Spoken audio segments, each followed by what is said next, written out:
Well, good morning, everyone. Good morning. So, do you have an outline?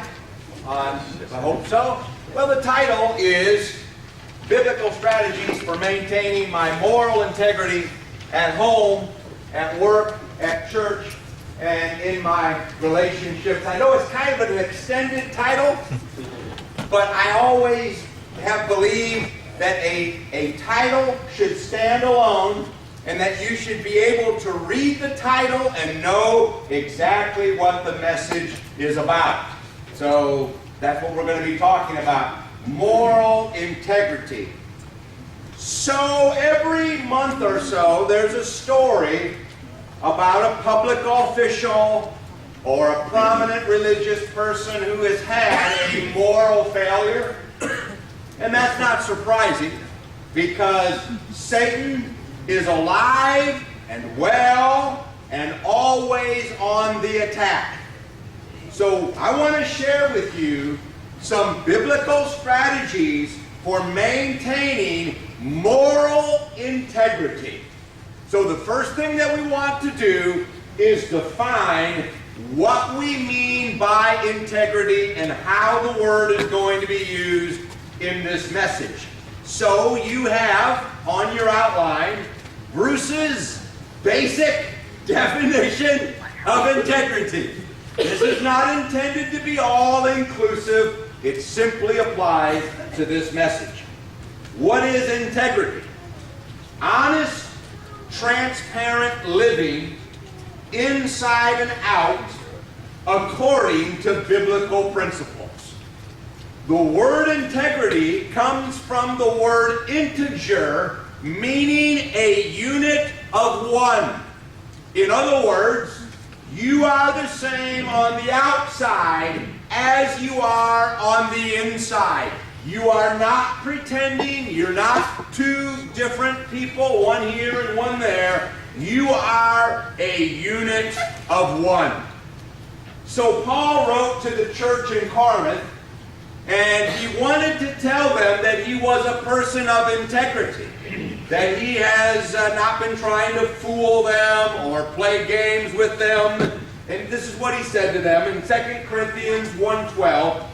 Now this is our boast. Our conscience testifies that we have conducted ourselves in the world, and especially in our relations with you, in the holiness and sincerity that are from God. Paul said, my conscience testifies that I have conducted myself among you with a clear conscience. I have been a person of integrity. And that's the mark of a genuine Christian.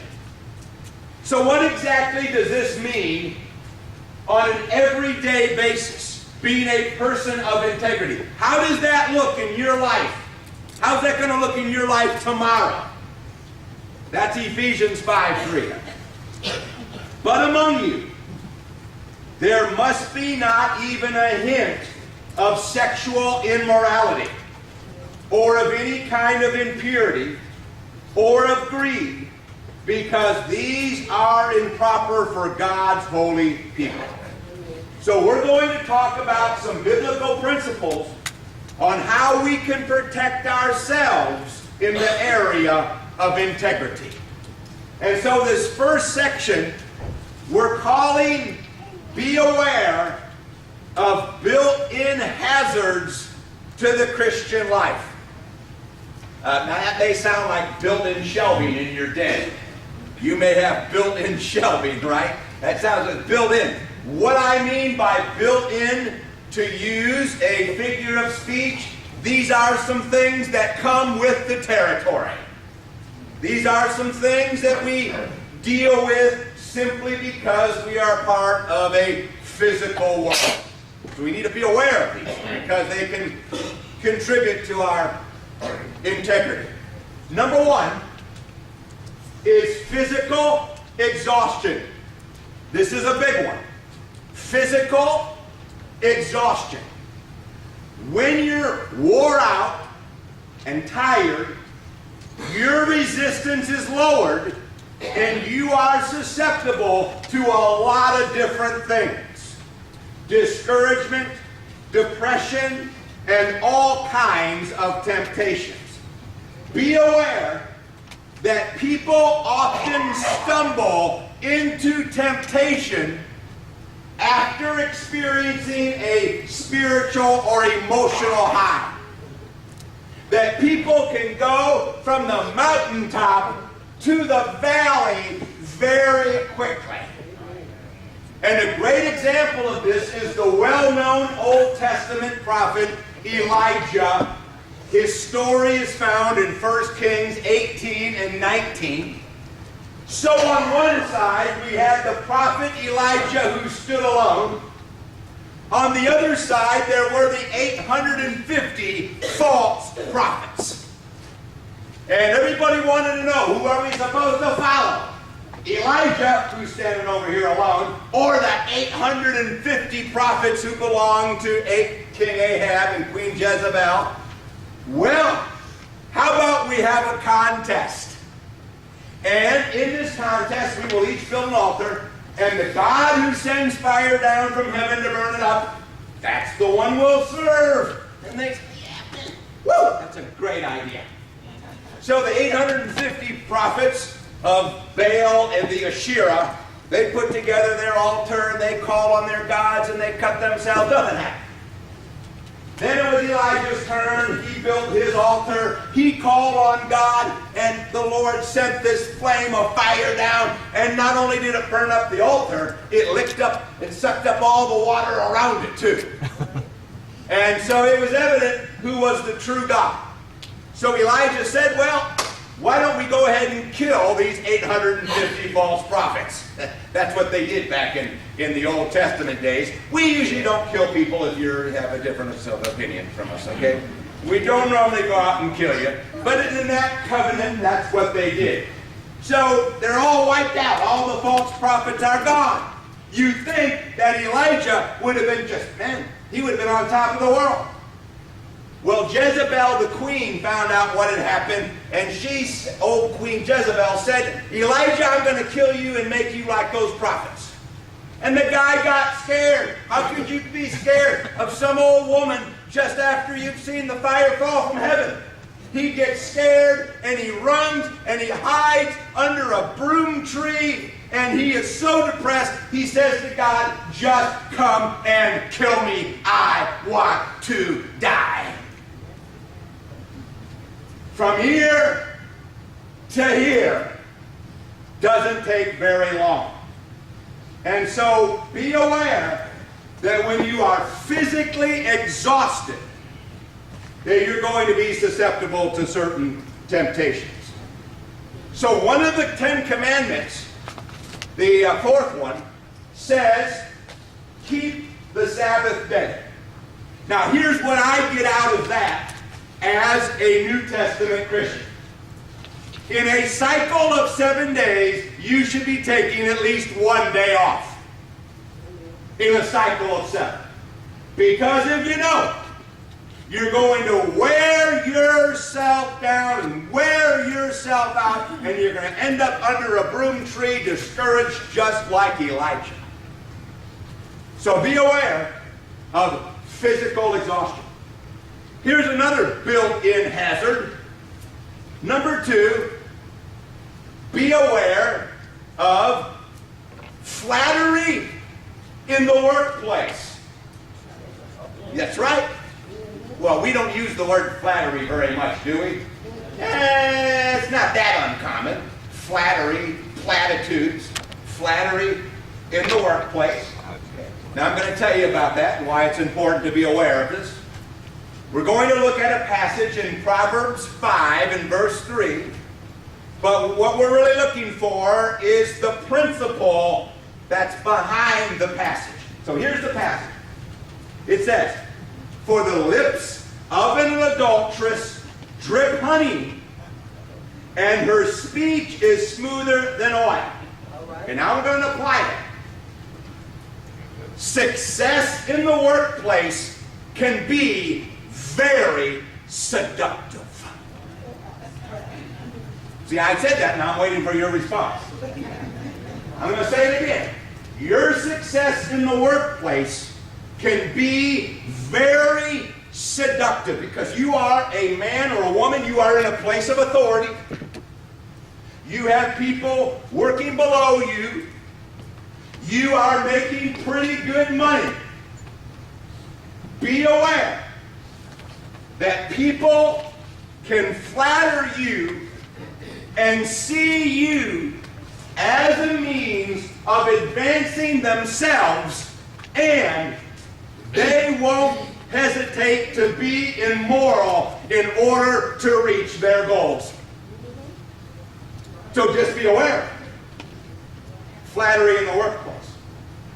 Now, nobody flatters me because nobody wants to be what I'm doing. So, never mind. Number 3, misunderstood friendliness. Misunderstood friendliness. We say about Christians. Christians are typically very easy to approach people. But sometimes friendliness and warmth at church, at school, at work can be misinterpreted. So what I'm saying is just be aware of the signals that you are giving off. There is nothing wrong with the hug. Nothing wrong with the hug. Be aware of the prolonged hug and squeeze. Just say, there is nothing wrong with a holy kiss, but be aware of the prolonged kiss. I mean, 2 people can be out in the parking lot and your 5-year-old will look over there and say, what are they up to? I'm saying be aware of the signals that you are giving off. So these are some built-in hazards to the Christian life. Be aware of physical exhaustion. Be aware of flattery in the workplace. And I'm not saying it's all bad. People truly compliment you. And be aware of misunderstood friendliness. Okay, let's take a look at some strategies for maintaining moral integrity. And we're going to begin by reading 1 Thessalonians 4, verses 3 through 7. Paul is writing to the church in Thessalonica, modern-day Greece. These were first-generation Christians. Their parents were not Christians, their grandparents were not Christians. These are people who had become Christians, who had come out of a pagan background. And in paganism, there were things that they did, often in the name of religion, that were perfectly legitimate as far as the gods and goddesses were concerned, but not acceptable by New Testament standards. So they're having to be re-educated. They're having to change their value system. 1 Thessalonians 4.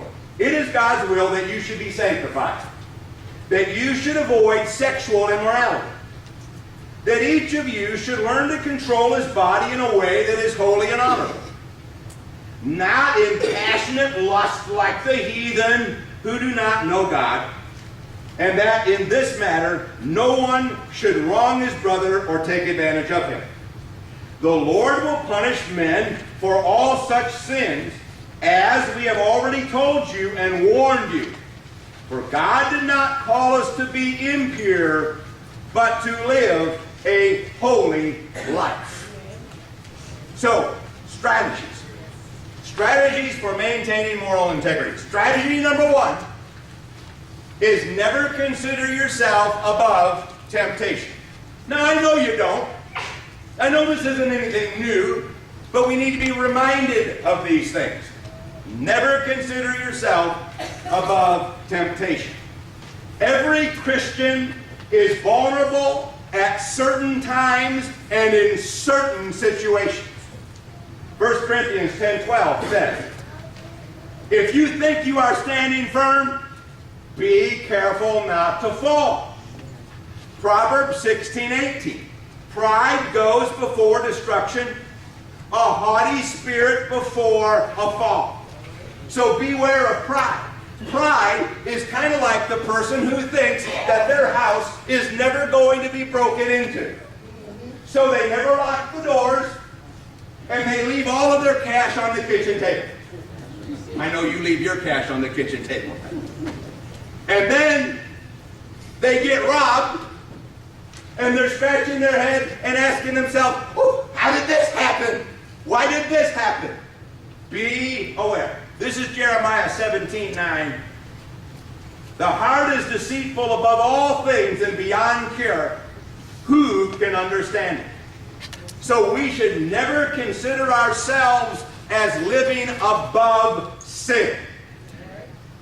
Okay, that's what John said when he opened up 1 John. 1 John chapter 1, he said, the one who says that he has no sin is a liar, and the truth is not in him. So we're not going to live above sin, and we're going to ask God forgiveness when we do sin. Be aware that we can be susceptible to different temptations in different situations. Strategy number 2 is keep a close watch on your spiritual temperature. Keep a close watch on your spiritual temperature.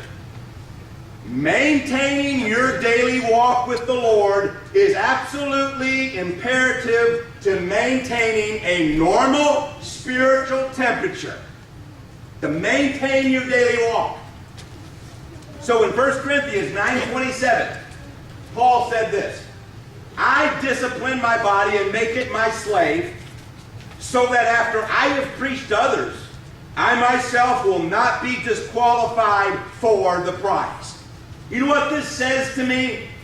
Any believer can potentially be disqualified if they don't take their spiritual life seriously. Even the world-traveling apostle Paul said, I have to discipline myself. I have to bring my body under my control. We have to take our spiritual lives seriously.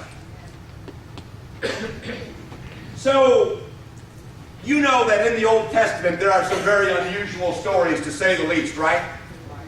I would probably say there are some even strange stories. How about you? Some strange stories. One of those strange stories is in Exodus chapter 4, verses 24 through 26. Moses is returning to Egypt from Midian. He has failed to circumcise his son according to the law. And so here he is, he's going along, he's into this, he's going along to Egypt. Here goes Moses, here he's going along. And all of a sudden, out of nowhere, God says, I'm going to kill you. God gets mad at him and says, I'm going to kill you. What is going on? What in the world? So his wife, Zipporah, takes a knife. Yeah, the Bible has a lot of detail. And circumcises her son. And you can read the rest of it on your own. And God releases Moses from killing him. And you read it. What in the world? Here's what I get out of it. No matter how well known you are, no matter how greatly you are being used by God, you are expected to obey His word. Nobody, not even Moses, is exempt from following the rules. So Moses did not keep a close watch on his spiritual temperature.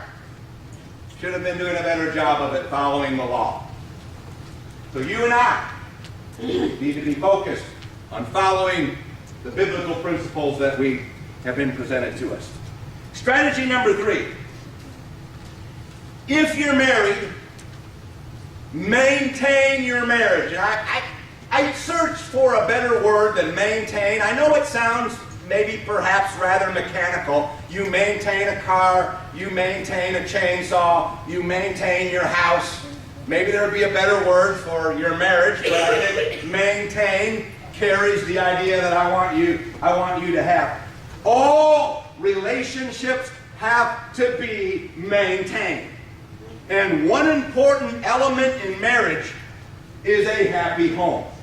Now I'm going to read a passage out of a book called The Song of Solomon, or The Song. It goes by different titles. But I want to give you a little background, then I'm going to read this passage. This is the greatest manual on marriage and married love ever written. And in it, there is a guy by the name of King Solomon. We assume he's the author of it.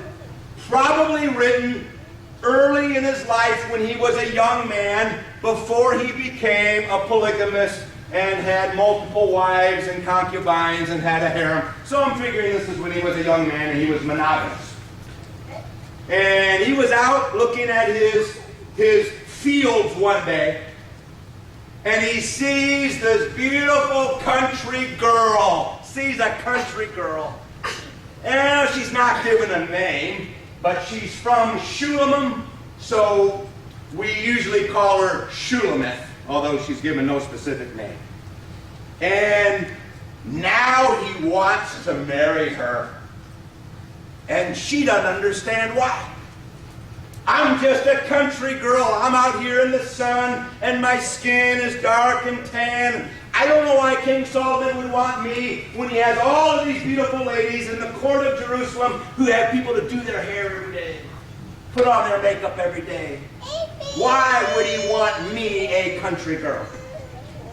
So in chapter 1 and verse 6, and the book is not in chronological order, it says, and you don't usually write love letters in chronological order necessarily. It says, they made me take care of my vineyards. My own vineyard I have neglected. Her brothers made her work in the vineyards, so she had no time to maintain her own physical beauty. No Maybelline eyes for her. No cover girl for her. And the application is this. You have to spend adequate time maintaining your own vineyard. That is, taking care of your own spiritual life, your marriage, and other relationships where you have an obligation. You have to manage your own vineyard. You have to take the time to do it. So maintain your marriage. Number 4, strategy number 4, and I'm going to explain this one. Don't let church become a substitute for a strong home life. Don't let church become a substitute for a strong home life. So I'm going to share with you a quote from Dr. Louis McBurney, psychiatrist. And this is what he said, and the context was that he was speaking to believers. He was speaking to people, to Christian people. And this is what he said. Resist marrying the church. That's adultery because she's already married. Now, here's what the doctor is saying. Church is not a substitute for, nor is it a hideout from, personal obligations, commitments, and marriage. And what happens a lot of times is that people get really involved in church and they're doing these beautiful, wonderful spiritual things because they don't want to face what they should be facing at home. Now, we want you to be involved, for sure. But church is not a substitute for your personal commitments, obligations, and relationships. You can't marry the church. The church is already married to Jesus Christ. In 1 Timothy 3:4, and this is speaking of one of the qualifications for a man to be an overseer or a shepherd or a bishop or an elder or a pastor or a presbyter or any of the other words used to describe this office or this function. It says he must manage his own family well. What the application is to you and me is this. You have to balance church, work, and home life. You have to find the balance. You have to find the balance between your obligations at home, your obligations at work, and your obligations at church, just like a man who desires to be a shepherd needs to be managing and balancing his personal life along with what he's doing there for church. Strategy number 5. Communicate your spiritual concerns and struggles to someone you trust. Now, I don't think that we should avoid the obvious. Sometimes it's the person you're married to. I would like to think you trust them. So I'm not necessarily suggesting you go find somebody on Craigslist or something. So it says, James 5:16, confess your sins to each other and pray for each other so that you may be healed. Healing often requires some kind of an acknowledgement of the problem. Would you say that's kind of fairly makes sense? That if we're going to get over a problem, that it helps to acknowledge the problem? You may be familiar with the 12-step recovery program. I want to share with you the first step of the 12-step recovery program, and I am taking this from the 1939 edition publication called Alcoholic Anonymous. The reason I'm going to the original edition is because over the years the 12 steps have been adapted and changed slightly, so I'm just going to the original. This is what it said. I must admit I am powerless over my life. I must admit that my life has become unmanageable. And so confession is important in maintaining moral integrity. Hiding is detrimental to your spiritual growth and development. Strategy number 6 is develop healthy outlets for emotional energy. Healthy outlets for emotional energy. Satan, you know who he is, right? You've heard about Satan. He loves to play on pent-up emotions and energy. I'm about to have a Satan moment with this thing here. Let me just get it right there. Get behind me, Satan. All right. Yeah. All right. So in Romans 12:21 it says, do not be overcome by evil, but overcome evil with good. This is what is sometimes called the principle of replacement. And the theory is, if you are filled with good thoughts and ideas, then there won't be so much room for bad thoughts and ideas. But you have to have healthy and biblical outlets for releasing negative emotions and energy in your life. What do you do with the negative energy that you have? How do you release it? All of this pent-up emotions. What do you do? Do you let it all go on I-65? Road rage or something? No, not good. That's not a biblical outlet. Road rage, not a good thing. But you may have a way to release. It could be swimming. It could be jogging. It could be sewing. It could be cutting brush down at the back, on the back of your lot. That's what when we lived off of Schillinger Road, we backed up to about 200 acres of woods. I loved it back there. I loved it. I had a big thing called a ditch blade. Oh, it was great. And I'd get back to whoa! And sometimes I'd even name members of the congregation. Yeah, that's what I think of this. And then when you get all of that out, then when you come with people, you know, oh yeah.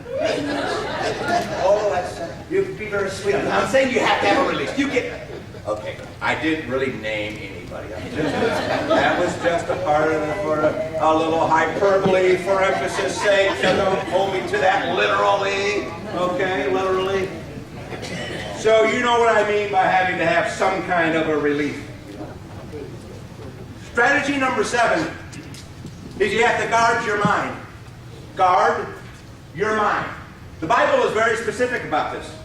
The battle for sin always begins in the mind, and if you lose the battle for your mind, you, my friend, have lost the battle. It's over. So this is James 1:14. Each one is tempted when, by his own evil desire, he is dragged away and enticed.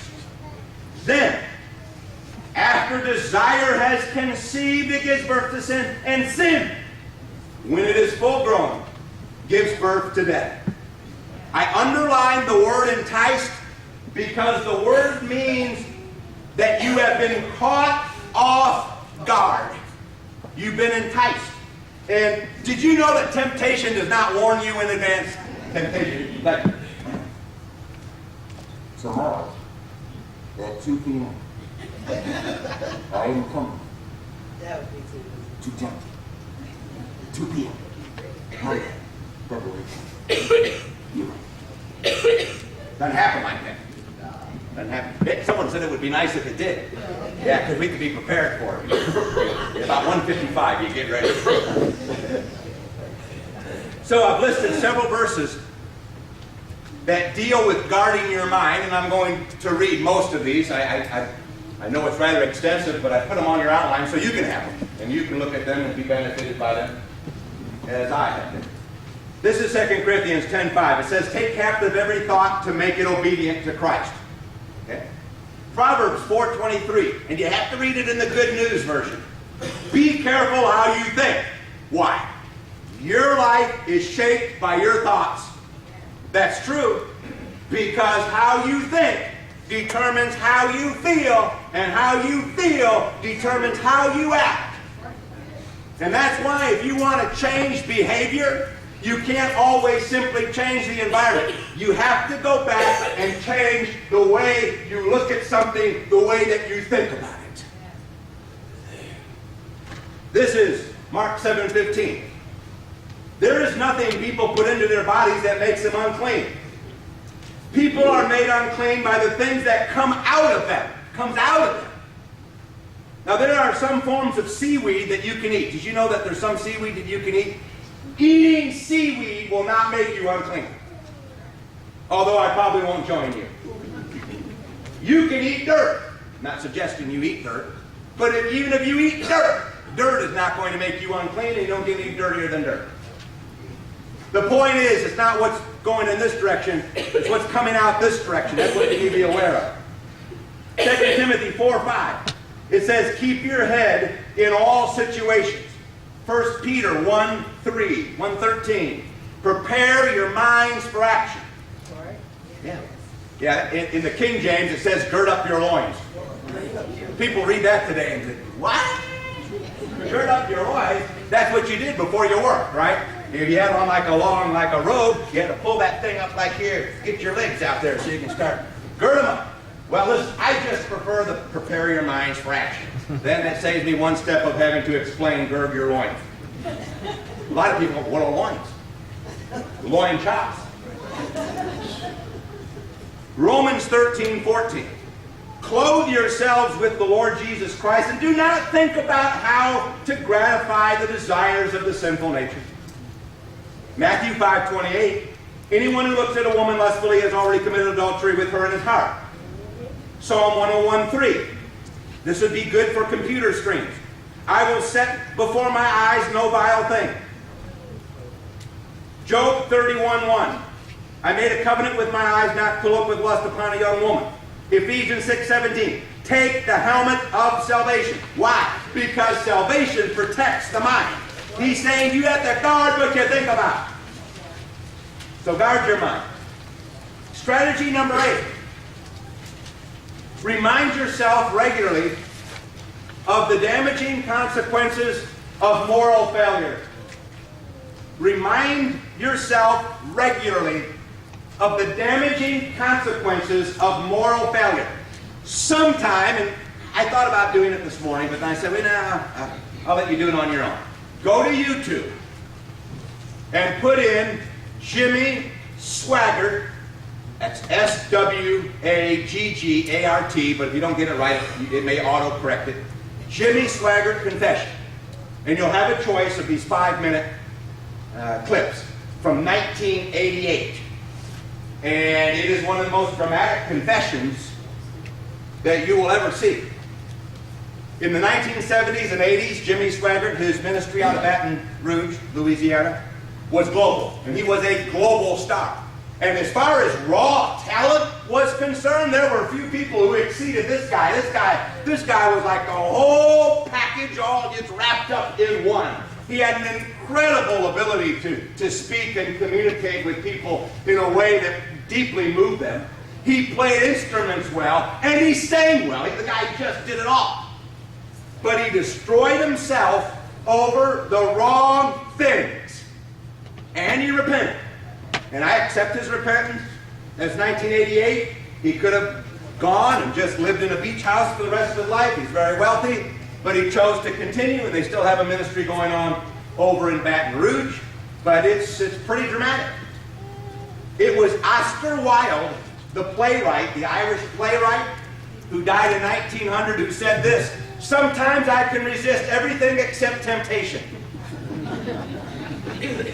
Yeah, we know exactly where he's coming from on that little pun, don't we? Yeah, we know exactly what he's saying.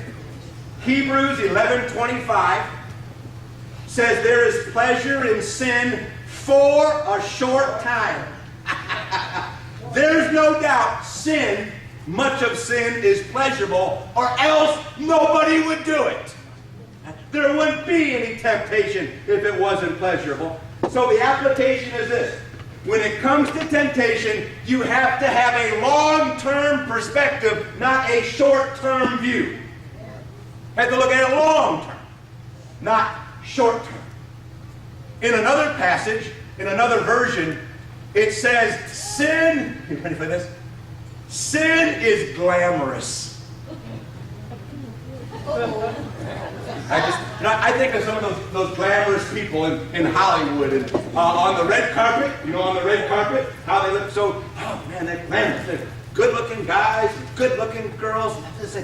Man, they look good. They're young, and they're strong, and they're talented, and they're rich. They look good. I think of sin is kind of like that. It's glamorous. Sin comes down the red carpet looking good. Well, of course, I couldn't look good if I tried. No matter how I walk, I'm not going to look good that good. But sin, be aware of sin, and take a long-term view of it, not a short-term. Strategy number 9, and you did not know we were going to cover these 9 strategies this fast. You are amazed. Protect yourself in areas where you are weak. Protect yourselves in areas where you are weak. So in Matthew 26, Jesus has entered into the Garden of Gethsemane with his big 3. Peter, James, and John to be the big 3. And this is right before he goes to the crucifixion, where Jesus prays to the Father, sweats like drops of blood. This is what he said to the big 3. Keep watch and pray that you will not fall into temptation. So we have 2 preventative techniques. Keep watch and pray. Keep watch means be alert and wise. Listen, you have to know the situations that tempt you. People are working hard, and sometimes they end up spending more time with their business partner, who is of the opposite gender, than they do with their own spouse. I'm not saying it's wrong, I'm just saying you have to beware. Be aware that everybody at work looks good and smells good. They wake up in the morning, they have bad breath. That's a part of that glamour of sin, looking good. So you have to take a long-term perspective and be aware. Be aware. And then it says pray, pray. You can say something like, Lord, just help me not to give into this temptation. If you know some areas where you're weak and you know you're going to have to enter into those areas for whatever reason, you're just going to have to be aware of that. You're going to have to do some things to prevent it. Okay? This is 1 Peter 5:8. It says, be self-controlled and alert. Your enemy, the devil, prowls around like a roaring lion, looking for someone to devour. And I don't know if this is true or not, although I do watch the Smithsonian Channel a lot. But I heard somewhere that a roaring lion is a hungry lion, that they don't usually roar when they're full. And I also learned that the women lions do most of the work. Because I was watching them out there in Africa. And the guy lions, like they took down like the gazelle, or they knocked those things down. Then they just left it. It was all the women's work from then on. So anyway, I don't know. I'm not saying that we should get anything out of that. I'm not saying that our standard is based on nature. Okay, I'm just saying that they work hard. But a roaring lion could be hungry. When do you roar normally? When you're hungry. Exactly. I want to close with an encouraging passage. This is James 1:12. This is just so encouraging. It says, blessed is the man who perseveres under trial, because when he has stood the test, he will receive the crown of life that God has promised to those who love him. So when you get to heaven, you want one of those crowns, and you're going to get one of those crowns. And you're going to be able to look the Lord right in the eye and say, you know, I tried my very best. And the Lord is going to say, well done, good and faithful servant. Enter into this paradise that has been prepared for you. So it'll be beautiful. Keep going. Keep hanging in there. Don't give up your faith. This is not the final chapter. We've read about the final chapter, and the final chapter is better than the chapter we're in right now. So keep going. Don't give up. So a couple of weeks ago, I had an outline. And at the end of the outline, I was going to lead us in a prayer, and I decided to go ahead and just print the prayer out. And I got a lot of good compliments on that, on the emails. He said you liked the prayers kind of printed out. That way you can look at them and you can use it yourself. So this is our prayer for this week. I'm going to read it to you. We don't have to bow or close our eyes, but this is my prayer for you, for us. Father, I ask you to preserve me from moral failure. I know that the moment I think I'm beyond temptation, that's when I'm most vulnerable. I want to live the kind of life that is acceptable to you. I pray that every member of my church will have a reputation of integrity, so there will never be any question or any doubt about their integrity. I don't want to ever bring embarrassment on your name. It grieves my heart to know that a lot of people will be lost because they think anything goes in religion. Please give me real protection in life and in my family. I pray that my marriage will be strong. I pray for those who are single, that you will give them the will to live for you and be pure. I ask that your will be done, always, in Jesus' name. Amen. So Stephen is going to lead us in an invitation hymn. If you have a particular need in putting Christ on in baptism, we can intercede on your behalf in prayer. Please let us know what that need is while we stand and sing.